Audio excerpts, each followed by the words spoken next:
Welcome to the Calm Analytics channel. I'm Boris Tizengausen. Today is November 14th, and it's going to be a packed episode. In this episode, a massive strike on Kiev. Ukrainian Neptune missiles are flying toward the port of Novorossiysk, where a state-of-the-art S-400 system explodes and a missile depot detonates. Let's take a look at these videos. Halting oil exports through an entire port hits the Kremlin's wallet. And as for Lavrov, he once again decided to lie to the whole world and, yet again, sabotages a meeting between Putin and Trump. Russia is provoking NATO and the US, while Maduro is receiving Russian weapons. Against this backdrop, the US is launching Operation Southern Spear. It looks like Maduro has finally gone too far. And why is Putin currently unable to end the war? A revelation from the head of MI6 intelligence. Meanwhile, in Russia, Kadyrov's men are starting a hunt for Z-bloggers, those who praise Putin, who will be hunted down and how they will be punished. There will be a lot of interesting things about this in today's episode. If this is your first time on the channel, subscribe so you don't miss the next episodes. So once again, there has been a massive shelling of Kiev. Today, 430 drones and 18 missiles were launched. More than 10 residential buildings and medical facilities in Kiev were damaged. Well, I think everyone in Kiev heard it all for themselves today. Unfortunately, there are fatalities and wounded. At this moment, as I record this video, it is known that 5 people have died and 30 have been wounded, including 2 children. My condolences to those who lost their loved ones today, and I wish a speedy recovery to those who were injured. Look, they say Putin is being given time for something, I don't know, to think things over. As Donald Trump sometimes says, sometimes you need to let off steam. Well, this is how Putin lets off steam. He can't let off steam any other way. He strikes peaceful cities, demolishes entire buildings, kills civilians. Why give him the opportunity to let off steam like this? Today, I saw a comment from a married couple in Kiev whose home was hit. A Shahed drone, they live on the 22nd floor of their building, and the Shahed struck at the level of the 20th floor. And so they say, as it was flying, the sound didn't change. It was heading straight for the building. No one shot it down, so it just flew directly into the building. A Shahed drone. There you have it. In other words, they are deliberately targeting residential buildings. Their goal is to break the Ukrainian people, to sow fear so that Ukrainians somehow pressure their political leadership to end the war on Russia's terms. That's all this bald ghoul is capable of doing right now. And in response, well, the Russians, more than 10 residential buildings, high-rises in Kiev, have been damaged. In response, the Russians are shown that it will come to you as well, but Ukrainians are not terrorists. They don't target civilians. Instead, they strike oil terminals and ammunition depots in Novorossiysk. Today, a very significant target was hit. There was a drone attack on Krasnodar Krai, with Novorossiysk suffering the most. That is, there were strikes on port infrastructure facilities there, including the Sheskari's oil depot and the container terminal. So the oil depot, which makes it possible to load oil onto tankers and sell this oil for Putin, whether through the White Fleet, the Grey Fleet, the Shadow Fleet, or not the Shadow Fleet. This is the wallet that funds Putin's war. There were also strikes on the missile unit and directly on the oil terminal at this Sheskari's. This Sheskari's is a major export terminal for Russia. And the final point, of the Transneft company's pipelines. A strategically important hub for the export of Russian oil. In short, the oil terminal, it belongs not only to Transneft, but also to Rosneft, and handles 35 to 40 large tankers every month. That is, it handles up to 4.5 million tons of crude oil, or up to 20% of all Russian maritime exports. And that's very significant.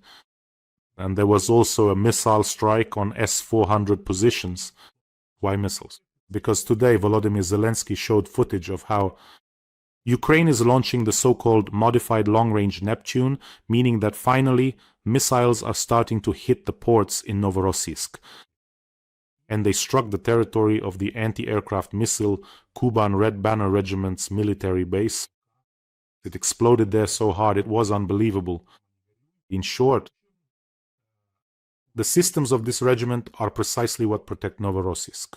They are positioned on elevations, protecting facilities and bases of the Black Sea Fleet, as well as the Sheskari's oil harbor. And there they have 2 full S-400 battalions, 16 launch units, and also 6 Pantsir systems. Judging by the detonation, I'll show you this video in a moment, they either hit the S-400 launchers or a missile storage facility. Well, what can you do? It's also reported that a Kaliber missile depot was hit as well. This information still needs to be confirmed. Explosions like these are clearly not from drones. Let's first take a look at the photo and the original video of the detonation. Let's take a look. Here is that very S-400 Triumph air defense system. This is how it happened.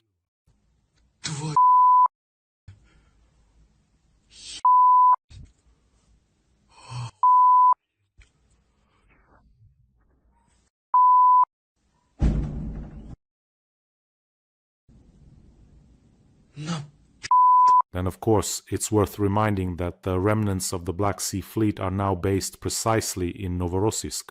They shamefully abandoned their main base in Crimea, in Sevastopol, and fled to Novorossiysk. So, this happened after, if you remember, missiles hit directly. The Black Sea Fleet headquarters was on a hill located in Sevastopol, and it was literally collapsed inward, that headquarters. After that, they packed up their things. The Russian fleet packed up what was left of it because Ukraine sank 30% of the Black Sea Fleet. And they went to Novorossiysk and some even farther all the way to the base in Okamchira. So this is a unique event that will certainly go down in the history of a country that doesn't have a fleet. A country without a fleet is winning the naval battle against a state that has several fleets in total. And here's an update. The port of Novorossiysk has suspended oil exports after a Ukrainian attack, Reuters reports, citing its source. In general, I think Putin can't even imagine what will happen if the ports of Ust-Luga and Novorossiysk are put out of commission. Or rather, he probably thought it was impossible. No, he thought Ukraine didn't have such weapons. As we can see. And friends, let me remind you that we are holding an important fundraiser for the 1st Medical Battalion for our combat medics. Right now, they have a critical need on the front lines, a request for ventilators. We have already raised enough for one device and are almost finished raising funds for a second Falco 202 Evo ventilator for the frontline surgical team of the 1st Separate Medical Battalion. Our guardian angels, the combat medics, have recorded a special message for us. Please take a look at it. Апарат штучної вентиляції легень – незамінна річ для надання невідкладної допомоги в умовах бойових дій. Ми в 1-му окремому медичному батальйоні використовуємо спеціальні портативні системи забезпечення для використання у військових умовах. Це найкращий інструмент, але, на жаль, він не призначений для такого навантаження та роботи в безперебійному режимі, яка є в наших умовах зараз. Тому ці системи починають виходити з ладу. Через це ми потребуємо додаткових звичайних стаціонарних апаратів ШВЛ. Залишитися без них не можна, адже це призведе до серйозних наслідків. Вартість одного апарату – 730 тисяч гривень, а всього потреба є у 8. Разом з каналом Бориса Тізенгаузена збираємо на другий ШВЛ для передових хірургічних груп 1-го окремого медичного батальйону. Часу обмаль. Розраховуємо на вашу підтримку. Yes, this is exactly the case when your donation directly saves the lives of our defenders. And medics are guardian angels. They risk their own lives but save the lives of our soldiers. They are all very bright, wonderful people. May everyone return home, our medics and our heroes, to their families. Friends, let's support the 1st Separate Medical Battalion. The link to donate is in the description of this video. There you'll find Mono Private and PayPal for those who want to help from abroad. And as always, I want to personally thank each of you for supporting Ukraine. Together, we are a great force. And if it's more convenient, you can also use the QR code in case you don't see the details in the description. Here, Russia is now trying in every possible way to explain that they are not to blame for the disruption of the Trump-Putin meetings or for the fact that at the Budapest summit, which didn't take place, the Russians claim they bear no responsibility. Lavrov explained the disruption of the Trump-Putin meeting by saying there were behind-the-scenes reports to the American president. In other words, the behind-the-scenes reports delivered to US President Donald Trump became the reason for the cancellation of his meeting with Putin in Hungary. Lavrov stated this to an Italian newspaper. By the way, the newspaper refused to publish this interview. There were too many controversial statements. Well, you can imagine, right? Lavrov said a lot, lied as usual, spun a whole web of tales. So the text was published on the website of the Russian Foreign Ministry, and they are very outraged there that Italian newspapers refused to publish interviews with the lying scoundrel Lavrov. I quote, "Where and from whom did these behind-the-scenes reports to the American leader come, after which he either postponed or cancelled the Budapest summit?" "I don't know," said Lavrov. He did not provide any evidence for his words, but at the same time called the reports that the summit did not take place because of Russia fake news. So who is it then? So it's probably Ukraine's fault, right? And Lavrov also stated that his point is confirmed by the chronology of events after the meeting in Alaska. According to Lavrov, the American concept for achieving peace, which was presented in Moscow by Special Envoy Witkoff, was based on refusing Ukraine's admission to NATO and Kiev, recognizing the territorial realities of 5 occupied regions coming under Russian control. But that's just outrageous. Lavrov replied that Putin gave a positive response, and let me remind you, it later turned out that it was Witkoff who misunderstood Putin, and that Putin still wants to take all 5 regions, completely, all 4 oblasts and Crimea, and Witkoff somehow misunderstood him. And according to Lavrov, there was also no reaction from Marco Rubio. And now let's call Lavrov out. He started talking about the chronology. He forgets 2 very important points in this chronology. Not forgets, he lies. Now we're going to expose him. Lavrov, of course, deliberately leaves out certain points in this chronology of events. So, first of all, about the territorial realities. Let me now move on to the chronology, what Lavrov is keeping quiet about territorial realities, or realities on the ground, as the Russians call them. Realities on the ground are where the front line is. That's the land, and those are the realities. But Lavrov substitutes this concept with realities on paper. Because on paper, they suddenly just wrote in all 4 Ukrainian regions as their own, out of nowhere. Kherson, Zaporizhzhia, Donetsk, Luhansk, and Crimea, they just brazenly wrote them in and said, now all of this is ours. Territories they haven't been able to capture for 12 years, they're now asking to be given up voluntarily. In other words, since they couldn't occupy them, now they're saying, then just give them to us, say the Russians. And now about the false chronology, about why Lavrov keeps silent about certain events. If you actually lay out the real chronology of events after Alaska, it becomes clear that this has nothing to do with any behind-the-scenes games. On August 15th, there was a meeting between Trump and Putin in Alaska, where Putin was making faces, remember, showing off some of his antics. Trump left without even staying for lunch. That was on August 15th.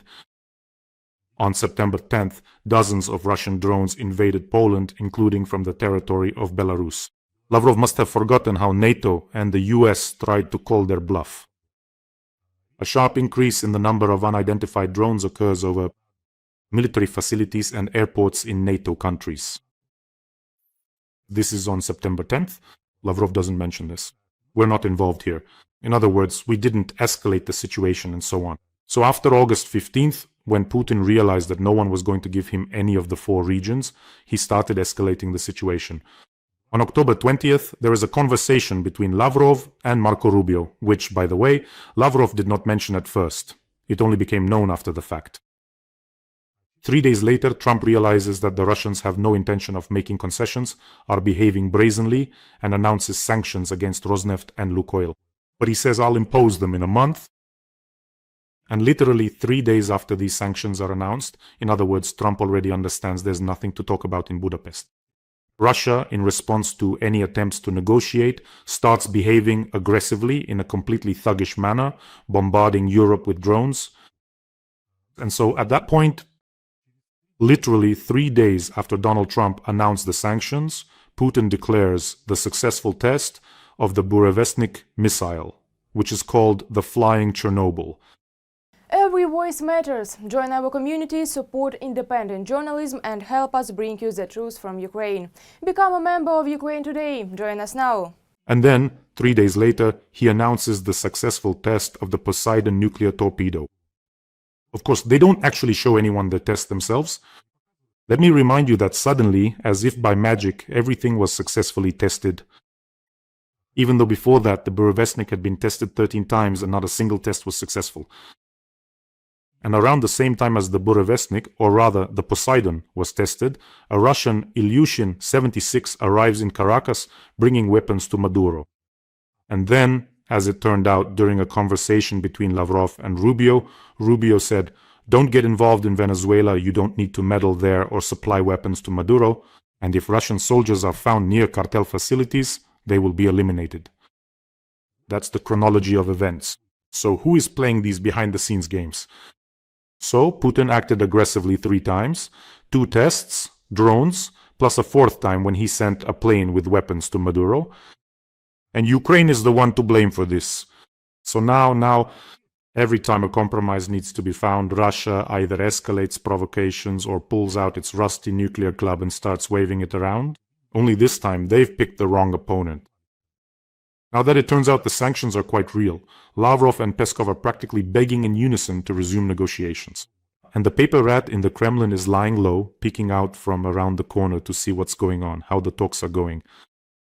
So it's not about Ukraine, but about the fascist thug holed up in the Kremlin, who refuses to enter into any negotiations. Well, since we've started talking about Venezuela, Maduro is facing serious problems. I'll get to that topic now. In the meantime, let me remind you, friends, don't forget to subscribe to this channel. It's important and really helps the channel grow. And here, we're not just fighting against Russian propaganda, on which Putin spends hundreds of millions, but we're also connecting with like-minded, reasonable people. People from all over the world, so subscribe and let's see how many of us there are. Maduro has gone too far. Now the Pentagon is announcing the launch of Operation Southern Spear. It's aimed at drug traffickers in the Western Hemisphere. Defense Secretary Pete Hegseth stated that the decision to start this operation was made by Trump. But in reality, this operation began much earlier. This is just a formal consolidation of ongoing strikes against boats and ships in the Caribbean Sea into a single operation. So, in fact, the operation has been going on for quite a while. They just decided to brand it now. Southern Spear, they needed to come up with a really serious name, so it became Southern Spear. The US has deployed a carrier strike group featuring the newest and largest aircraft carrier, the Gerald Ford, and it was recently incorporated into the area of responsibility of the Southern Group. There are already F-35s, B-1 military bombers, and Reaper drones currently stationed at bases in Puerto Rico. In short, the series group has assembled there. There are also ships accompanying the aircraft carrier, including those equipped with Tomahawk cruise missiles. So, what will be the spear here? What will strike? Well, if we follow the logic, a spear is something thrown from afar. It flies to the target and hits it. Or maybe it's just a cool name. Although I'm surprised, seriously, why not the Golden Spear? After all, this is Donald Trump. We should call it the Golden Spear. After all, everything is golden. The Golden Dome, the Golden Spear, the Golden Fleet. At the same time, there are reports that Maduro is asking Russia for help. Not only Russia, but also China and Iran. At the moment, it's known about that very flight of the Russian military transport plane Il-76 to Caracas, which delivered Pantsir air defense systems and Buk M2E there. All of this was revealed by Russian parliamentarian Alexei Zhuravlev. He's not just a parliamentarian, just so you understand. He's also the first deputy chairman of the State Duma Defense Committee. So he has access to certain information. And not only does he have access, but he also has a loose tongue. Do you know what Zhuravlev said? "I don't see any obstacles to supplying our friendly country Venezuela with such new developments as Oreshnik," Zhuravlev stated. So now they're openly saying this, official representatives, they're saying, let's supply Oreshnik. The thing is, no one knows how many of these Oreshniks Putin actually has. Maybe 1 or 2 at most are left. One was destroyed by the security service in 2024. One he promised to Lukashenko. Probably some inflatable Oreshnik will be sent there. And he's got just 1 left, so it's unclear what he would give to Maduro. Well, it's pretty obvious that this is about putting pressure on Maduro because everyone's fed up with him already. Although it feels like the main goal isn't to fight against, but really the removal of the one who built this route together with his friends nearby, with Colombia, the one who set up this route, the one who oversees all of this.